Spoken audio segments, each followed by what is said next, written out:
보물이 되는 지식을 찾아 떠납니다. 펼쳐라 보물지도. 네, 두 분은 하늘을 최초로 날았던 사람 누군지 아시나요? 알죠. 나이트 형제. 오. 어렸을 때 위인전기 읽었어요. 아, 나보다 똑똑한 척 하려고 빨리 말하는 거 봐. 에이, 엄청 빠르게 말했어요. 네, 아유 똑똑합니다. 똑똑해. 자, 그렇다면 하늘을 최초로 날았던 동물은 무엇일까요? 동물. 그 옛날이면 익룡. 익룡. 그거 공룡 아니에요? 그럼 잘 모르겠죠? 잘 모르겠죠? 네. 제가 방금 드렸던 질문에 대한 답, 우리 선장님은 바로 해주실 수 있을 것 같거든요. 모셔보도록 할게요. 선장님, 나와주세요. 안녕하세요.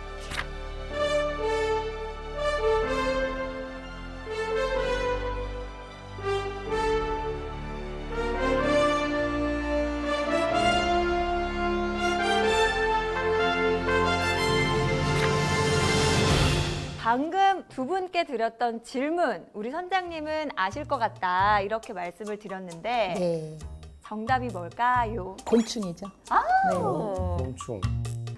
그러니까 지구의 나이는 46억 살이에요. 그런데 곤충은 한 4억 년 전에 나와서 다른 동물에는 없는 날개를 가졌어요. 그래서 이제는 하늘을 나는 최초의 동물이다. 그래서 혹시 잠자리 아시죠? 네, 잠자리가 지금은 멸종이 됐는데 그 잠자리가 화석 속에 지금 나와 있는 잠자리에 이 날개를 편 길이를 재봤어요. 그랬더니 65cm래요. 65cm. 네, 그러니까 65cm면은 아마 백로 아실 거예요. 네, 백로의 몸 크기와 매우 비슷한 거죠. 지금 남아있는 잠자리들은 그러면 작은 잠자리들은 아직 있는 거죠? 그 큰 잠자리는 우리가 옛 잠자리라고 해서 멸종이 됐고요.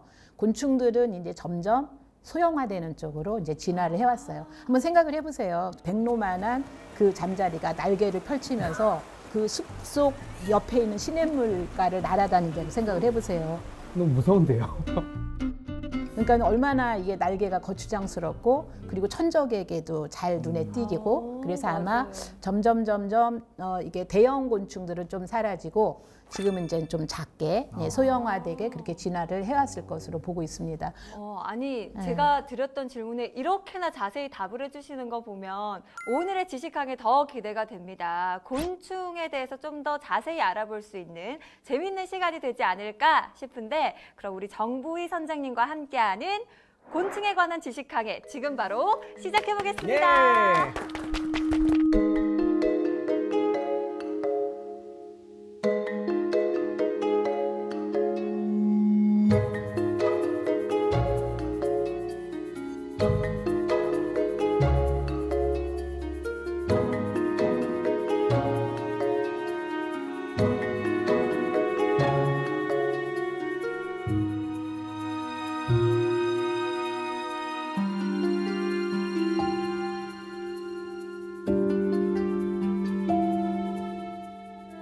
그래서 오늘 주제는 곤충의 생존 전략.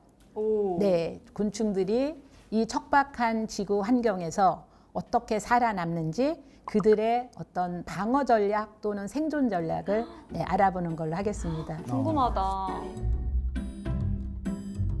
생존 전략 그 내용 들어가기 전에 곤충에 대해서 제가 잠깐 소개를 하면은 저는 지구의 주인을 누구라고 하느냐 곤충이라고 해요.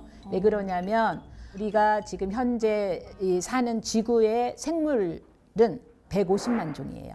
150만 종의 동물이 있어요. 물론 알려지지 않은 동물은 더 많겠지만 현재 공식적으로 알려진 동물들은 150만 종인데 그중에서 곤충은 100만 종입니다. 그래서 전 지구의 동물 중에서 3분의 2를 차지하기 때문에 제가 곤충을 지구의 주인이다. 대주주인 거죠. 예, 그래서 이 곤충이 이렇게 많다 보니 우리가 하루도 곤충을 만나지 않는 날이 없어요. 혹시 댁에서 뭐 바퀴를 키우시는 분도 계실 테고. 바퀴 네, 바퀴도 벌레요? 곤충이니까. 네. 그러면은 선생님은 네. 바퀴벌레라고 부르시나요? 바퀴곤충이라고 부르시나요? 바퀴가 맞습니다. 그러니까 한 번 지어진 이름은 선취권 때문에 바꿀 수가 없어요. 그래서 바퀴라고 곤충 이름을 지어주신 분이 처음부터 바퀴벌레라고 안 하시고 바퀴라고 지으셨어요. 그래서 우리가 이야기할 때 바퀴라고 하는 게 정식 용어입니다. 아, 그러면은 바퀴벌레다 하지 네, 말고 바퀴다. 바퀴가 나타났다 이렇게 그렇죠. 되겠네요. 네, 네. 아하. 요새 좀 존경심을 담아서 바 네. 선생님 오셨다고. 바 네. 선생님.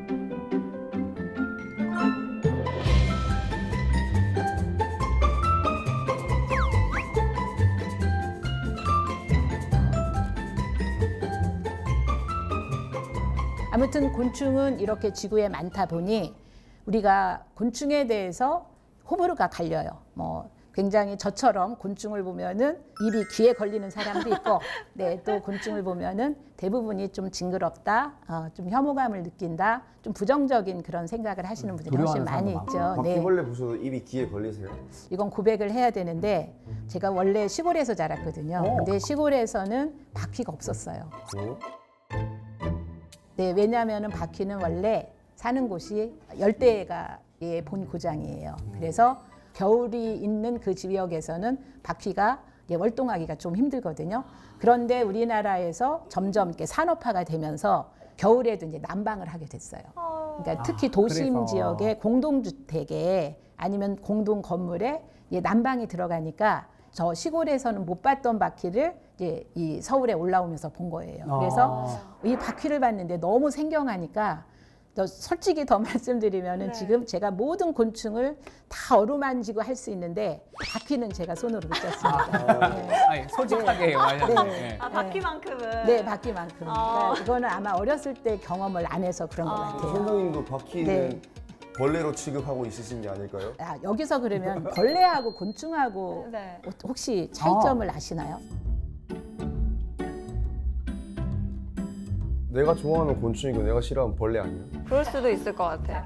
뭔가 벌레는 조금 네. 더 네. 약간 그 의미가 좀 안 좋은 느낌이 좀 더 나고. 네. 네, 뭐 에이 벌레 같은 놈 뭐 버러지 이렇게 같은 하잖아요. 놈. 네, 네. 근데 곤충 같은 놈 이렇게는 안 하잖아요. 그렇죠. 곤충은 마치 그냥 약간 좀 중립적인 단어 같고. 그렇습니다. 바퀴벌레는 약간 좀 안 좋은 느낌이 맞아. 있는. 절반은 맞고 절반은 절반은 조금 어긋납니다. 자, 벌레와 곤충 같은 의미예요. 같은 의미가. 같은 의미인데 이제 우리가 조금 더 분류를 하자면은 벌레가 훨씬 더 큰 개념이에요. 그러니까 다리가 많거나 또는 다리가 없는 동물이 기어갈 때 꿈틀꿈틀 기어가는 형상을 하는 동물을 우리가 벌레라고 해요. 그 벌레 중에서 다리가 6개이네. 머리 같은데. 그렇죠. 머리, 가슴, 배, 그다음에 날개가 4장 있는 애는 곤충이라고 하는 거예요. 그럼 벌레가 더 큰 개념. 그렇죠. 벌레가 훨씬 더 큰 개념이고 곤충은 그 안에 들어있는 부분집합인 거예요. 그럼 지네는 벌레예요? 그렇죠. 벌레긴 지네들도 하죠. 벌레라고 부를 수가 있죠. 근데 집신벌레도 그래, 벌레지만 곤충에는 안 들어가는. 그렇죠. 네. 그러니까는 벌레는 우리가 그냥 보통 명사라고 생각을 하시면 되고요. 이제 곤충은 좀 전문 용어로 그 중에서 아까 말씀드린 대로 곤충의 정의가 들어간 네. 머리, 가슴, 배로 되어 있고 다리가 6개인 그런 동물을 우리가 곤충이다라고 부른다. 좀 더 정확하게 아는 척 할 수 있게 네, 됐습니다. 네.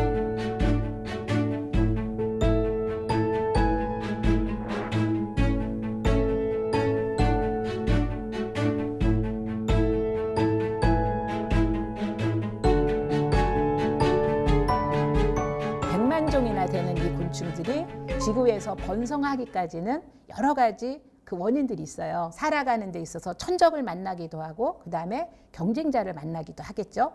그들을 만났을 때 곤충들이 자기를 어떻게 방어를 하느냐 그 전략도 곤충들이 지구에서 번성하게 되는 큰 이유가 되거든요. 그래서 오늘은 이 곤충의 방어 전략을 한 5개로 제가 한번 나눠봤어요. 이제 몸이 무기다. 물리적인 방어를 하는 거예요. 내 몸에 붙어 있는 예를 들어서 가시 아니면 사슴벌레는 다 아실 거예요. 사슴벌레는 이렇게 뿔이 있거든요. 뿔을 이용해서 싸우는 거예요. 그래서 결투를 해서 이기는 자가 이제 승자가 되는 거고, 그 다음에 이제 보호색은 잘 아실 거예요. 초록색을 띠거나 갈색을 띠거나 보호색을 또 띠는 그런 곤충도 있고, 경고색을 또 아실 거예요. 무당벌레 하면은 몸 색깔이 굉장히 화려한데 이 아이들은 대체적으로 독을 가지고 있어요. 여기도 무당벌레처럼. 네, 오늘 컨셉이 무당벌레. 네, 오늘 무당벌레입니다. 그런데 독은 없을 것 같습니다. 무당벌레 좀 닮았나요? 네, 맞습니다. 아, 네. 자, 독이 네. 없으면은 네. 이제 무당벌레를 흉내냈기 때문에 이런 걸 흉내내기라고 합니다. 네, 의태라고 의태. 하죠. 아, 네, 네. 저는 무당벌레를 의태했습니다. 네네네. 아, 네. 네. 그렇게 하고 또 이제 건드리면은 이제 독물질을 쏘는 말벌이 대표적인데 화학물질을 또 만드는 그런 전략도 있습니다. 그래서 오늘은 아마 하나씩 한번 들여다보기로 할게요.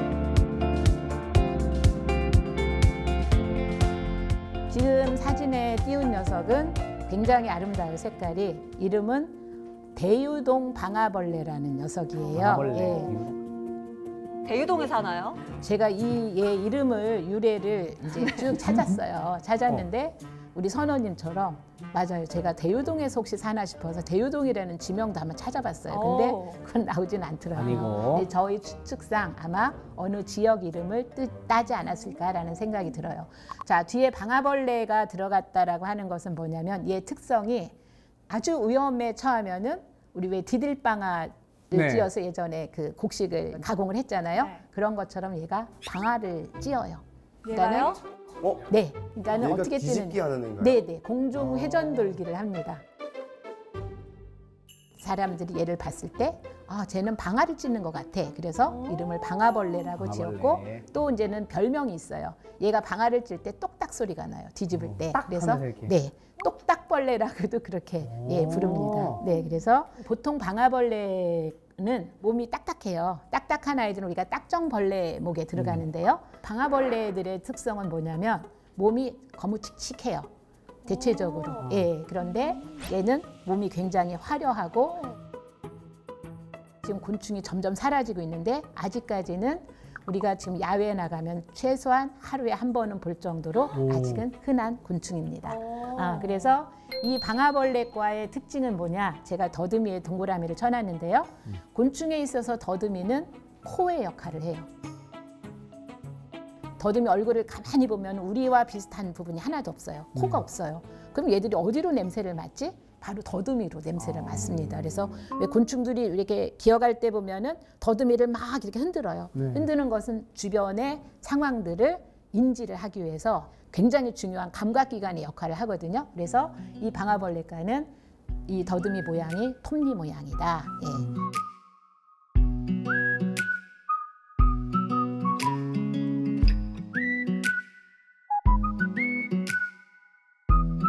더듬이 모양에 따라서 이 곤충의 족보가 달라지거든요. 예. 그리고 또 이렇게 딱정벌레답게 이제 얘가 날 때는 꼭 비행 접시가 나는 것 같거든요. 겉날개가 지금 딱딱해요. 그 갑옷을 입은 것처럼 뒤에 보면은 속날개가 있죠. 아니, 진짜 날개가 속날개는 나왔네요. 낙질로 돼 있어서 저 속날개 힘으로 나는 거예요. 그래서 혹시 사슴벌레나 장수풍뎅이가 여름날 나는 소리를 들으셨는지 모르겠어요. 붕 하고 날다가 어디서 뚝 떨어지는 소리가 나요. 그거는 뭐냐? 얘가 몸이 너무 무거워요. 이 딱딱한 갑옷을 입어서. 그런데 얘가 날 수 있는 힘은 저 그림에서 보듯이 속날개가 있기 때문에 멀리 비행은 못하지만 짧은 거리라도 날 수가 있는 거예요. 그러면 얘네는 날개가 4개짜리 곤충이에요? 그렇죠. 예, 곤충은 무조건 날개가 4장입니다. 무조건 4장이에요? 물론 이제 뒤에 또 제가 소개는 하겠지만 날개가 퇴화된 녀석도 있고 퇴화돼서 그리고 2장이 되거나. 네, 그리고 또 파리 같은 경우에는 2장이 퇴화가 돼서 날개가 2장만 남아 있습니다. 그렇지만 우리가 곤충을 이야기할 때는 전반적으로 날개가 4장이 있다라고 4장. 예, 그렇게 이야기를 합니다.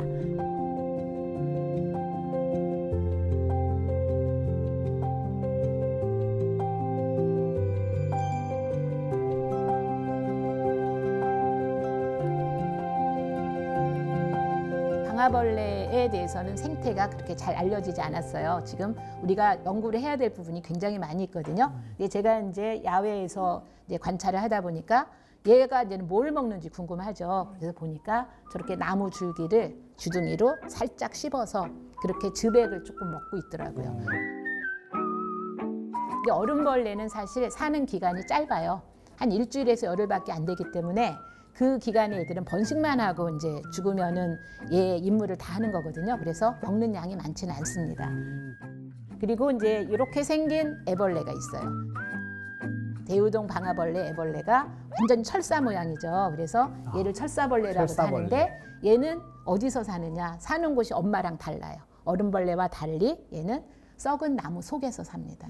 썩은 나무 속에서 제가 추정컨대 다른 힘약한 곤충을 잡아먹고 사는 걸로 제가 추정을 합니다. 이 역시 생태가 잘 알려지지 않아서 추정만 할 뿐입니다.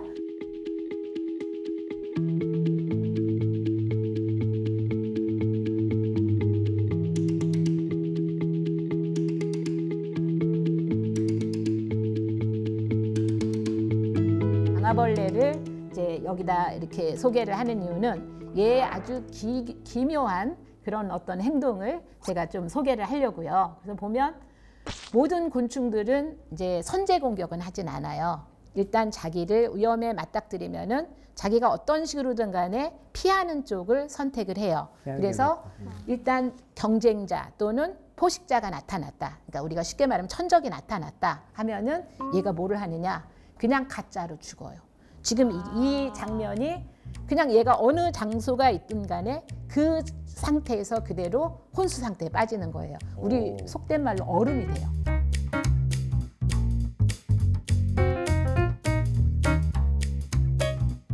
연기파네, 연기파. 죽은 척을 하는 거예요? 그러니까 곤충은 머리가 좋지 않아요. 그러니까 뇌가 있어도 아주 먼지만큼 작기 때문에 그렇게 뭐뭐 하는 체를 못 해요. 그러니까는 죽은 척을 했다라고 하는 표현보다는 얘가 혼수 상태에 빠졌다, 기절했다. 그걸 우리가 뭐라고 표현하냐면 가짜로 죽었다라고 해요. 그래서 이걸 가사 상태에 빠졌다라고 얘기를 하거든요. 그럼 평소에 그냥 가사 상태에 그렇죠. 갑자기 빠져요? 건드리면.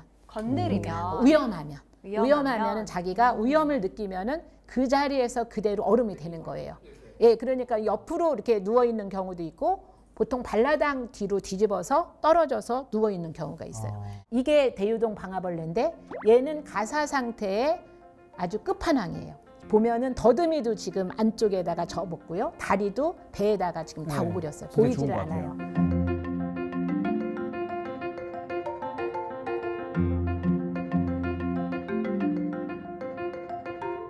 이때는 아무리 내가 건드려도 일어날 생각을 안 해요.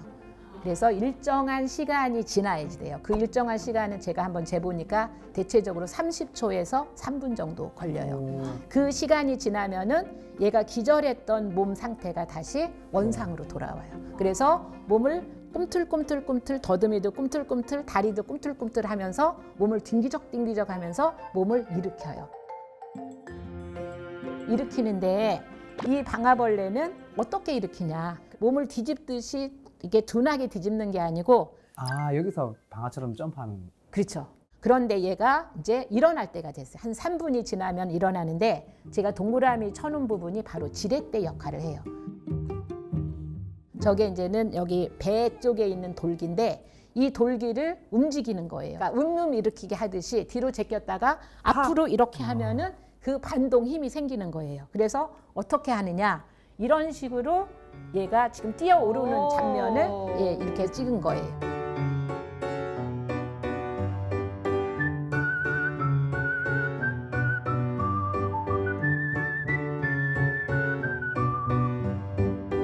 공중으로 튀어 올라서 그대로 떨어지면 바로 그냥 누워서 떨어지는 거잖아요. 거기에서 180도를 회전을 하는 거예요. 회전을 한 다음에 바닥으로 뚝 떨어지면은 올바른 자세가 돼서 걸어가기가 좋은 거예요. 그러면 되게 그 코어 힘이 좋겠어요. 코어 힘이 그렇죠. 좋은 거예요. 코어의 힘이 좋죠. 네. 이제 와서 얘기하는데 20년 전에 제가 쟤를 많이 괴롭혔어요.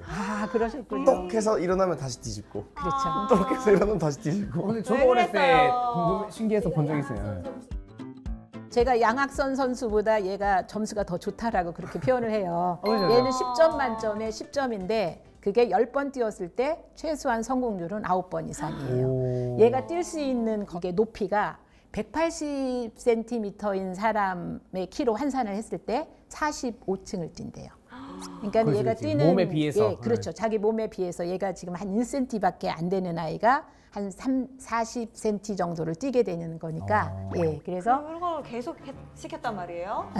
네. 아 지금 빨리 사과해요. 대유동 방아벌레한테. 지금 빨리 사과해요. 카메라 보면서. 봤어요. 못 들어요. 20년 전이라. 그래서 얘가 이제 이렇게 공중 회전 돌기를 하는 이유는 뭐냐면 그냥 단 한마디로 천적을 따돌리는 방법이에요. 그러니까는 1차로 가사 상태에 빠졌을 때 얘를 잡아먹으러 왔던 천적이 뭔가를 움직이는 거 보고 쫓아왔는데 움직이지 않으니까 놓친 거예요. 시야에서 먹잇감을 놓쳤어요. 수동적 방어. 그렇죠. 그리고 나서 막 찾고 있는데 얘가 다시 이제 혼수 상태에서 깨어나면서 펄떡 뛰는 거죠. 뛰면서 포식자의 시야를 교란을 시키면서 이제 자기는 유유히 도망을 가는 거죠. 선생님 궁금한 게 있습니다. 네. 그러면 기절했다가 이제 점프해서 다시 정신을 차렸잖아요. 네. 근데 또 팍 놀래키면 또 다시 네. 기절하나요? 네, 바로. 아. 그냥 얘들은 자동입니다. 그냥 아. 건드리면은 바로 얼음이 됩니다. 그래서 뒤집어도 바로바로 안 뛰는구나. 네, 한참 있다가 뛰구나. 그렇죠. 그러니까 왜냐하면은 바로 뛰지를 못하는 게 혼수 상태에서 벗어나야 되거든요. 그러니까 몸에 있는 체계가 신경 체계가 일정 시간이 네. 지나야 다시 제 컨디션으로 돌아오기 때문에 네 그렇습니다. 그 일정 시간이 필요하군요. 네, 그래서 모든 곤충이 이렇게 뛰어오르진 않고요. 방아벌레과가 유일하게 이제 방아벌레. 우리나라 곤충 중에서는 뛰어오르고요. 우리나라의 곤충의 70% 정도는 가사 상태에 빠집니다. 네. 오. 그러니까 1차 방어가 가사 상태에 빠지는 거예요. 그러니까 내 몸 자체가 무기인 거예요. 내가 누구를 공격할 수는 없고 위험에 딱 처하면은 그냥 내가 가짜로 죽는 거죠. 제일 효율적인 방법이죠. 네, 딱 좋은 시간.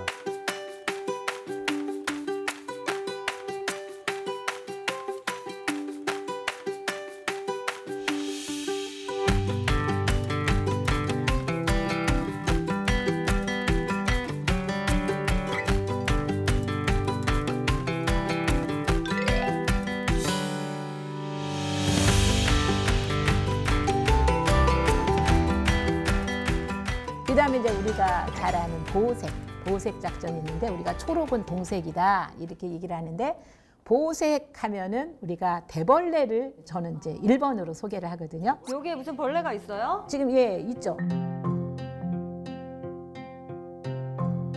저기 있네요 중간에. 대벌레처럼 정말 나뭇잎과 또는 나무 가지와 똑같은 곤충이 세상에 없는 것 같아요. 이게 지금 피나무 잎사귀예요. 근데 잎맥을 잘 보시면은 잎맥하고 지금 비슷하게요. 대벌레하고 보면은 거의 비슷해요. 저는 대벌레를 예전에 봤는데 너무 네. 신기한 거예요. 왜냐하면 뭐가 벌레 비슷한 게 나뭇가지인 줄 알았는데 그렇죠. 자세히 보니까 약간 움직였어요. 그렇죠. 너무 신기해가지고 가까이서 바람을 불어보니까 바람이 흔들리는 걸 흉내내더라고요. 그렇죠. 자기가 이렇게 나뭇가지가 흔들리더니 막 그래서 너무 신기해가지고 그 그림이 여기 있습니다. 네, 그래서 저는 이게 너무 네. 신기해서 이 음악을 탁 들고 후 불면 음악에 맞춰서 같이 흔들고 네, 맞습니다. 그래서 그렇게 몇 번이나 장난쳤던 기억이. 아니 이 사람들 네. 지금 곤충 괴롭혔던 역사가 기네. 아 그러네요. 네. 사과하세요. 일단 대부분 사과하세요, 사과하겠습니다. 대벌레한테. 네. 나무 줄기에 딱 달라붙어 있어요. 그러면은 이제 저는 또 사진 촬영을 또 하거든요. 사진도 사실은 우리 한반도에서 사는 곤충에 관련한 굉장히 소중한 자료이기 때문에 얘가 이제는 아무래도 프레시가 터트려지면은 움직이잖아요. 네. 그러면 딱 달라붙어 있다가 얘가 딱 경계를 해요. 그래서 딱 이렇게 짚고 일어나요. 일어나면은 몸을 어떻게 하느냐 선원께서 하신 것처럼 흔들어요. 그러면은 나뭇가지 멀리서 흔들리는 보면 거죠. 어떻게 보이느냐? 바람에 지금 나뭇가지가 나부 끼는 것처럼 보이거든요. 정말 그렇게 보여요. 네.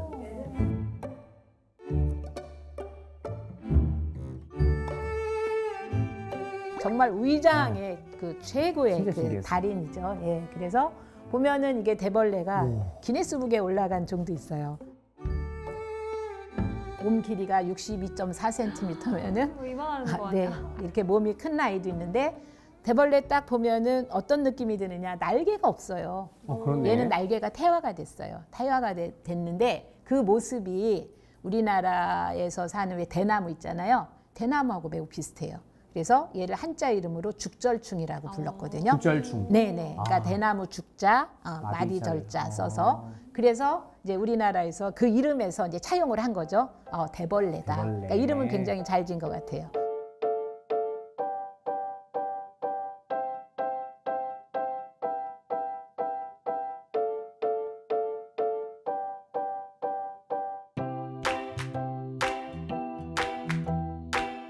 아무튼 이래서 이제 얘들은 저 아래쪽에 있는 거는 느티나무 잎사귀에 지금 앉아 있는데 잎맥에 앉아 있으면은 느티나무 잎인지 아니면은 대벌레인지 알 수가 없어요. 왜냐하면 진짜? 다리를 지금 양쪽으로 쭉 펼치고 있어요.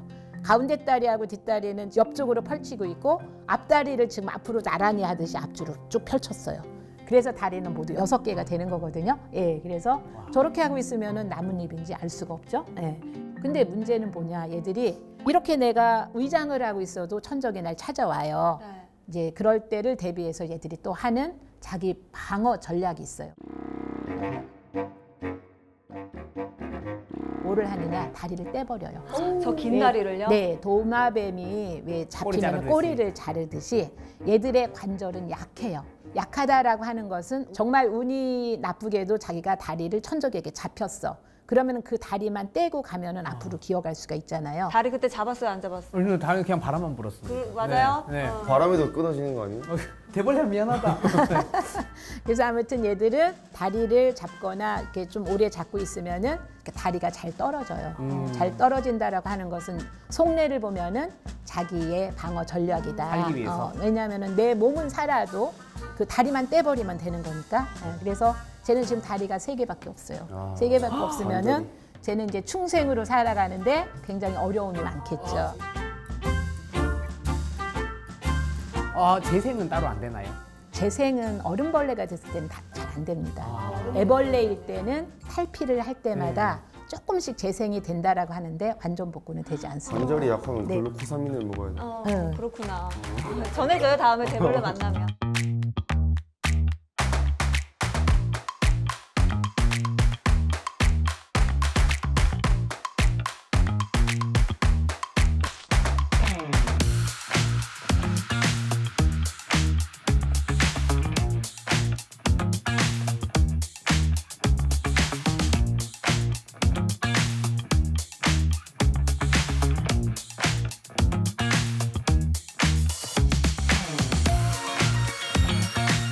제가 방앗개비를 띄웠는데요. 우리가 이제 방앗개비는 뒷다리를 붙잡고 방앗쪄라 방앗쪄라 하잖아요.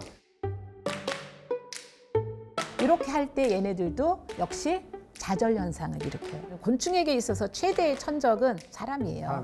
그러니까 사람 지금 소나기에 있어서 얘가 공포에 질려서 탈출을 하려고 하는 거야. 근데 사람들은 너 방앗쪄봐 하면서 얘를 갖고 노는 거죠. 그죠? 데리고 방앗개비 놀아요. 미안했다. 나도 했어요, 저도. 미안하다. 네. 그러면은 얘가 막 점프를 높이 하다가 다리가 떨어져요. 어떡해. 그러면 사람들이 얼른 놔줘야 되는데 얘는 다리 하나 가지고도 방아를 찔 수 있어 하고는 또 한 다리를 붙잡고 계속 찌라고 해요. 저 그러진 않았어요. 그러니까 이제 우리가 그러지 말자는 의미에서 제가 지금 이 그림을 띄운 겁니다. 네. 나는 잡고만 있었는데 자꾸 다리가 끊어지더라고. 네. 그래서 내가 끊은 줄 알고. 쟤는 살려고 그런 거죠. 그렇네.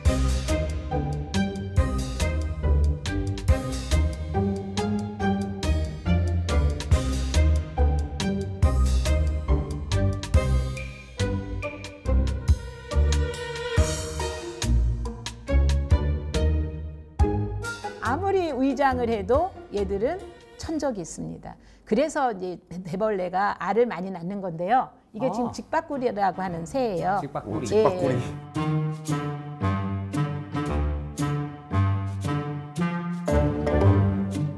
폴더 아닌가요? 폴더 이름으로 맞아요.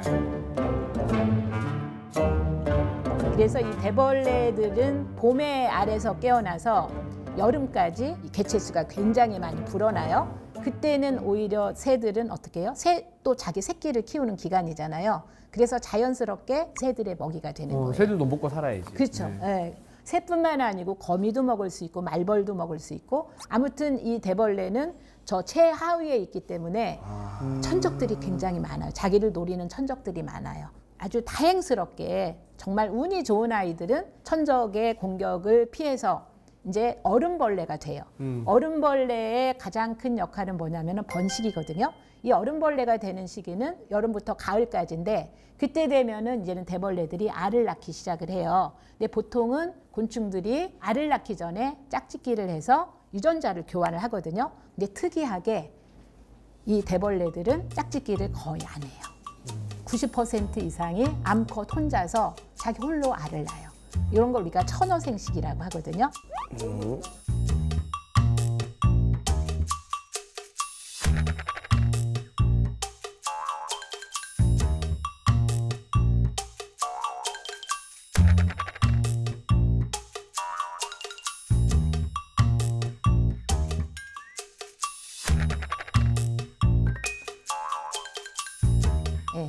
네, 이거는 이제는 실험을 해보니까 한 300까지 키워보니까는 암컷이 나오는 확률이 90%밖에 안 돼요. 한 10% 정도만 수컷이 나오는 걸 보면 우리가 천여생식이 얘들의 주된 생식 방법이다. 이렇게 우리가 얘기를 하는데요. 그렇다면 10%의 수컷은 지금 여기 사진에 나와 있는 교미도 하기도 하군요. 그렇죠. 네, 이건 제가 지금 야외 그 조사 경험이 굉장히 많은 사람인데 제가 20년이 넘는 동안에 대벌레 짝짓기 하는 걸 단 2번 봤어요. 네, 그래서 드문 거네요. 그래서 굉장히 드문 거죠. 네, 그래서 자랑 삼아서 이렇게 띄워봤습니다. 그래서 이렇게 짝짓기를 하기도 하고 아니면은 짝짓기를 안 한 경우에는 암컷 혼자서 알을 낳습니다. 남자 필요 없어?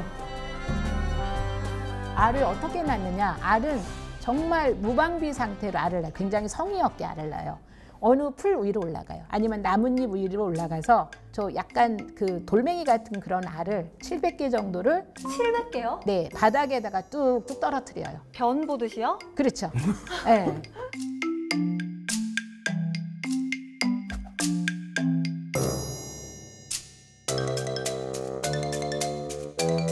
그래서 많이 낳는 거예요. 왜냐하면 땅에 나면은 그렇잖아요. 비가 오면 비에 쓸려갈 수도 있고. 생존율이 희박하니까. 그렇죠. 개미가 또 끌고 갈 수도 있고 또 다른 땅 위에서 사는 천적들이 얘들을 쓸고 갈 수도 있고 그다음에 사람이 가장 큰 천적인데 사람들이 살충제를 뿌려서 또 얘들을 뭐 죽게 할 수도 있고 여러 가지가 있어요. 그러니까 알을 많이 낳을 수밖에 없는 거예요. 그런데 이제 어떤 문제가 있느냐 이런 문제가 있어요. 3년 전인가요? 2020년에 대벌레가 서울시에서 완전히 대발생을 했다.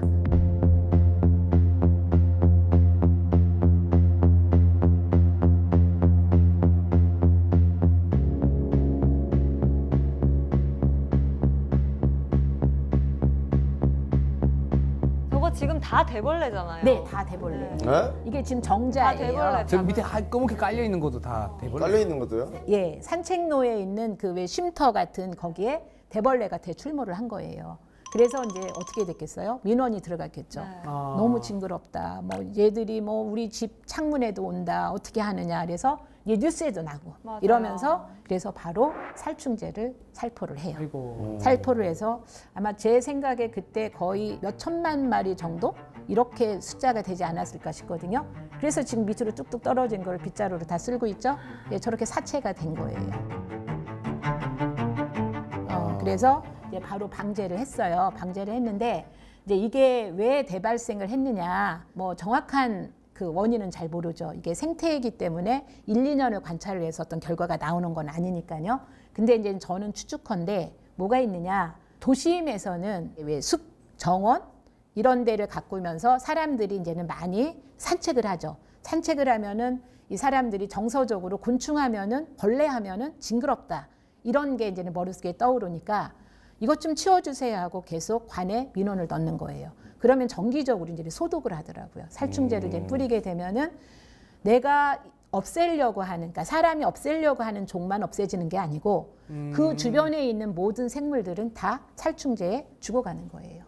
그래서 얘들을 잡아먹는 천적, 거미부터 시작을 해서 말벌, 침노린재 등등. 그러니까는 이게 생태계의 순환이 깨져버리는 거죠. 깨지는데 이제 온난화까지 생기면서 이 알들이 이제 부화하기 훨씬 더 좋은 조건이 되는 거고요. 그래서 여러 가지 원인들이 되다 보니 대벌레가 어느 특정 지역에, 특히 도심 지역에 대발생을 하게 된다. 알을 700개를 낳아놨는데 그렇죠. 먹을 줄 천적들이 많이 없어지니까 그렇죠. 막 더 나올 수 예. 있어요. 근데 진짜 우리가 징그러워할 입장이 아닌 게 사실 지구온난화로 인해서 알이 부화할 수 있는 환경이 더 잘 된 그렇죠. 거잖아요. 근데 그렇죠. 그렇게 만든 게 우린데 또 많이 태어났다고 이렇게 하기가 미안하다는 생각이 또 좀 드네요. 솔직히 대벌레 입장에서는 인간이 더 징그럽고 무서울 것 같아요. 맞아. 네. 뭐가 저렇게 커? 이러면서. 이제 우리가 한번 생각은 해봐야 돼요. 그때도 이제 인터뷰 요청을 많이 받았었는데 제가 그때 제안을 한 게 뭐였었느냐면은 내가 만약에 그 관의 그 책임자라면 이 대벌레가 대발생한 시기가 코로나 한참 번성기였거든요. 네, 20년이면. 네, 그래서 나는 어린이들 아니면은 지금 밖에 나오지도 못하는 이 시민들을 위해서 여기에서 생태 투어를 나는 제안을 하겠다. 그렇잖아요. 이게 곤충 이야기를 좋아하시는 분들도 계시고 얘들의 또 한사리를 쭉 이게 들여다보면서 생명의 또 경이로움을 느낄 수도 있는 거고 그리고 또 저는 재난 문자를 보내겠다. 대벌레는 우리 몸에 하나도 해롭지 않다. 우리 인간에 하나도 해롭지 않아요. 얘는 사람들한테 어떤 나쁜 영향을 주는 게 아니에요. 그렇다 해서 우리가 먹는 음식을 먹는 것도 아니에요. 뭐 과수원에 내려가서 ip사귀를 먹을 수는 있지만 얘들하고 우리가 어떤 그런 공생하는 그런 법을 이렇게 깨달아갈 수 있는 그런 생태 투어 프로그램을 만들면 좋겠다라고 그렇게 제가 이제 이야기를 한 적이 있어요. 그래서 최하위일 뿐이야.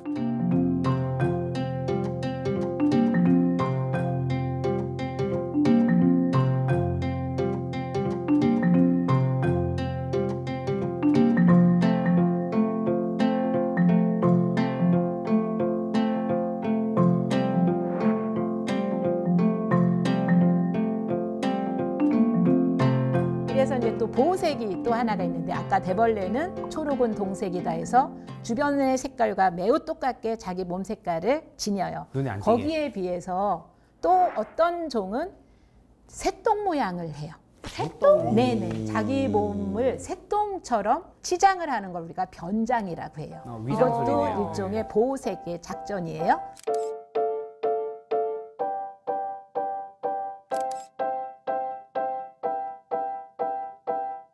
보면은 지금 이게 애벌레예요. 진짜 애벌레인데 새똥 같네요. 왕벼룩 잎벌레 애벌레인데 와우, 예, 얘는 더럽다.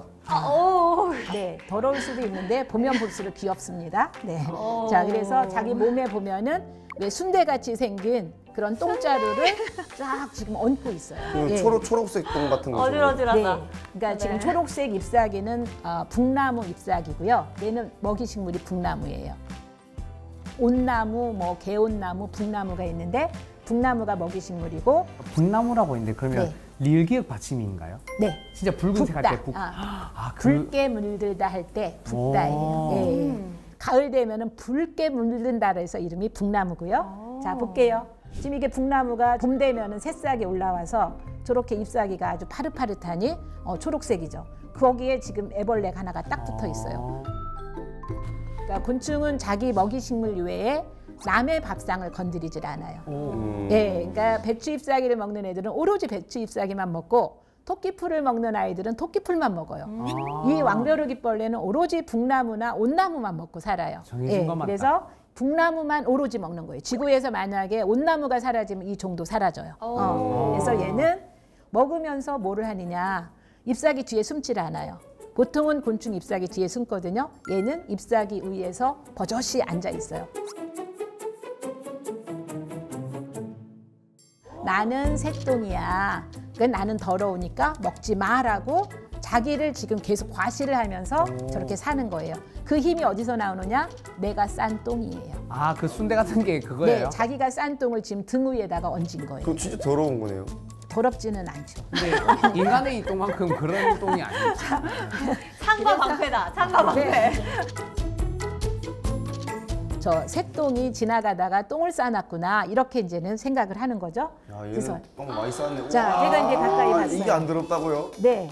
자, 보면은 왼쪽이 지금 머리 쪽이고요. 똥이 지금 나오는 쪽이 그 배꼽무늬 쪽이에요. 이야. 자, 항문이 배꼽무늬 쪽에 있잖아요. 그쪽에서 똥을 계속 싸서 올려요. 자기 몸을 이렇게 뒤엎는 방법은 간단해요. 그냥 앞서 나온 똥을 뒤에 나온 똥이 밀어 올리는 거예요. 아, 네. 그냥 밀어. 그렇죠. 아. 계속 밀어 올려서 얘를 이 거의 등짝까지 다 뒤덮어요. 제가 한번 그림을 더 보여드릴게요. 자, 이거 보세요.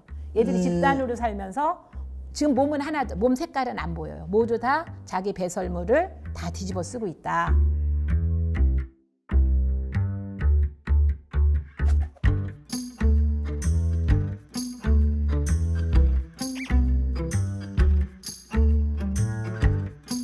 그럼 얘네는 변비 걸리면 어떡해요? 변비 안 걸려요. 변비 안 걸려요? 왜냐하면은 먹는 그 물질이 섬유질이기 때문에 아, 잘 나오겠다. 네, 잘 나와요. 사람과 다릅니다. 네. 네.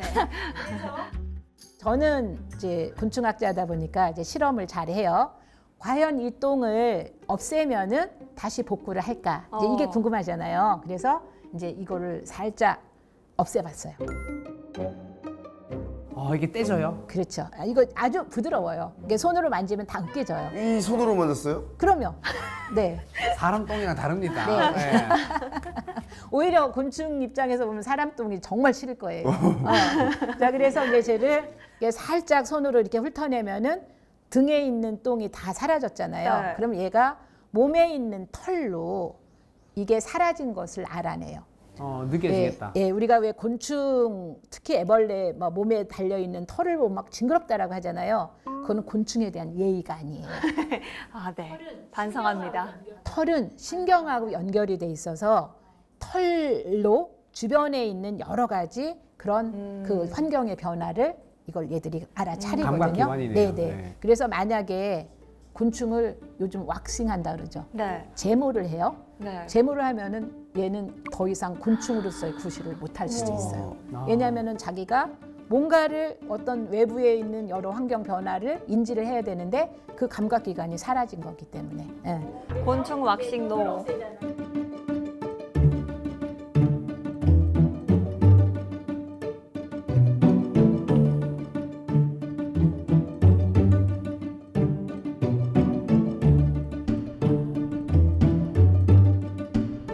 그래서 이제 똥을 없애잖아요. 없애면은 얘가 알아차려요. 그래서 복구를 해요. 복구를. 자, 지금 이렇게 복구하고 있는 거예요. 다시 똥 뒤집어 쓰네요. 네네. 지금 맨 아래쪽에서 지금 똥이 계속 올라오고 있죠. 원래 등에 이제 든든한 게 있었는데 없어지니까 휑하니까. 그렇죠. 왜냐하면 이렇게 이게 똥이 없어지면 얘들이 천적으로부터 금방 눈에 띄어요. 띄기 때문에 이 본능이라고 하는 것은 또 조상 대대로 아마 물려받은 본능이었을 거예요. 유전자에 각인돼 있을 그렇죠. 겁니다. 네. 그래서 이런 식으로 다 싸서 올린다. 나 많이 뒀었다. 야, 그럼 걔네들은 막 이렇게 하다가 똥이 밑으로 막 떨어지면 아우, 저 아까운 내 똥 막 이렇게 하겠네요. 네. 그래서 이 애벌레가 있는 곳을 보면은 잎사귀 아래가 이게 어떤 경우는 똥 범벅이 될 수도 있어요. 흐르니까. 흘러내리니까. 예, 이게 약간 물기가 있거든요. 물기가 있으니까는 흘러내리죠. 그래서 이제는 저 같은 이제 그 사람들은 나무가 너무 키가 크면은 저는 키가 작으니까 잘 보이지 않잖아요. 네. 그럼 잎사귀 아래 떨어져 있는 똥을 보고 아, 얘가 있겠구나. 이제 미리 짐작을 하는 거죠. 추측을 할수 네, 있네요. 네, 네. 그래서 아무튼 이 똥은 왕벼룩이벌레라고 하는 그 곤충이 살고 있다는 단서가 됩니다. 그럼 쟤들도 똥을 많이 바닥에 흘리면 네. 이런 곤충 박사 같은 천적한테 들킬 수도 있겠네요. 그렇죠. 네. 야, 내 똥 떨어뜨린 것 때문에 또 들켜. 천적이라니요. 곤충에게는 제가 최대의 천적이죠. 네. 이렇게 노란색도 있어요. 몸 색깔이 노란색인 경우에는 온나무를 먹은 경우에는 색깔이 노랗다고 합니다. 먹은 거대로 네. 그대로 몸 색깔이 나오는 그렇죠. 거예요? 아까 북나무를 먹는 아이는 몸 색깔이 보랏빛이고 예, 온나무를 먹으면 노란빛이 된답니다.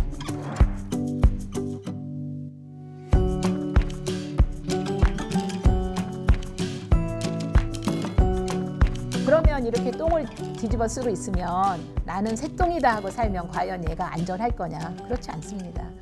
얘한테 나오는 이 곤충에게 나오는 채취가 있고요. 그다음에 얘들이 또 싸는 똥도 오히려 나를 보호하려고 내가 지금 배설물을 뒤집어 쓰고 있는데 그 배설물 냄새의 유인이 돼서 기생벌이 날아올 수도 있어요. 기생벌. 지금 현재 동그라미를 쳐놓은 아이는 기생벌입니다.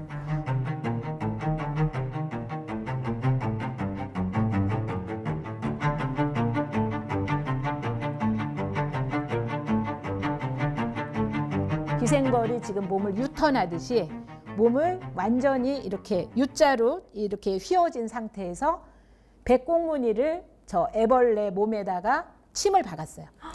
그리고 이제 마취를 시키면서 거기다가 지금 알을 낳고 있습니다. 그래서 저 거기다 알을 낳는다고요? 애벌레에게 지금 애벌레 몸에 알을 몸을 낳는. 알을 낳는 거예요. 그래서 기생벌이. 기생벌이구나. 그렇죠. 기생알은 벌이라고 해서 기생벌이라고 이름을 부릅니다. 예, 그래서 저 애벌레, 왕벼룩, 잎벌레, 애벌레 몸에서는 누가 나올 거냐? 앞으로 기생벌이 나올 겁니다. 네. 자, 이렇게 또 열심히 자연세계는 썼는데. 네.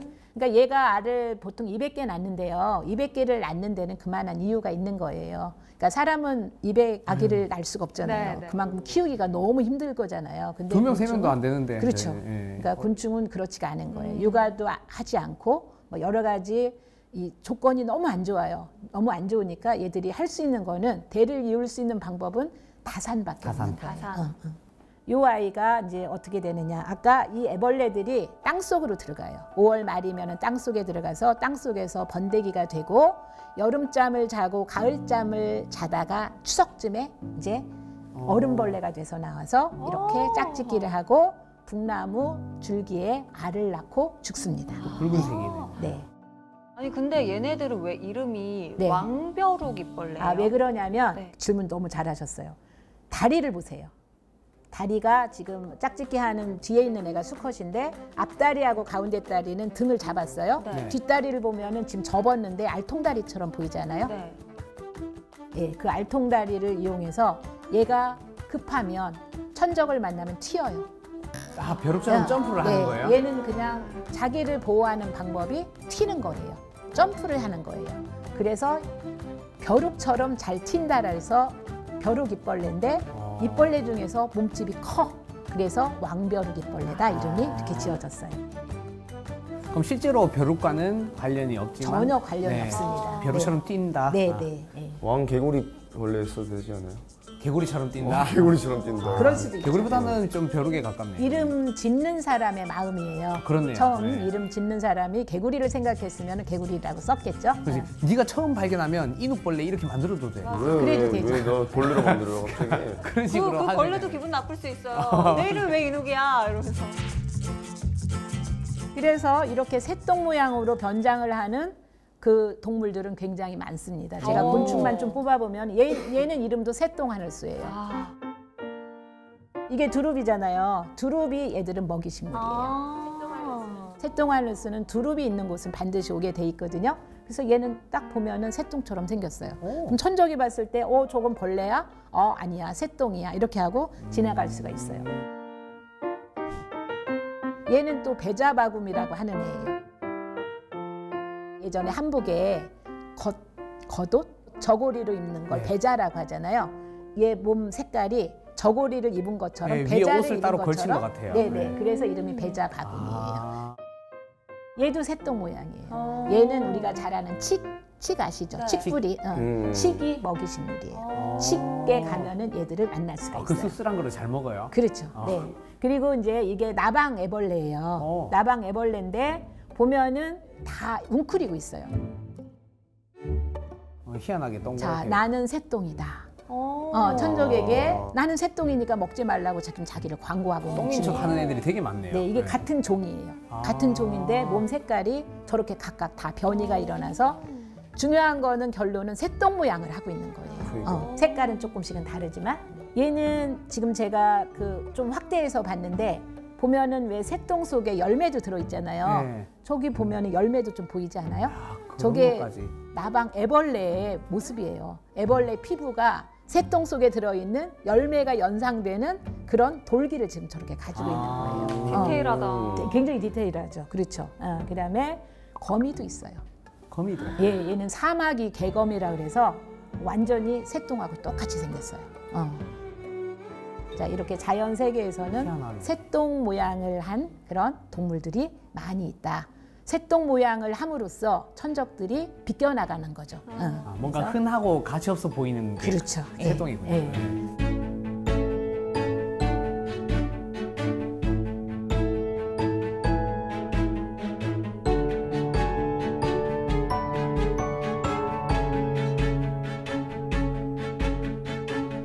자, 그다음에 이제 조금 더 적극적인 자기 방어 전략이에요. 내 몸속에 독을 만드는 거예요.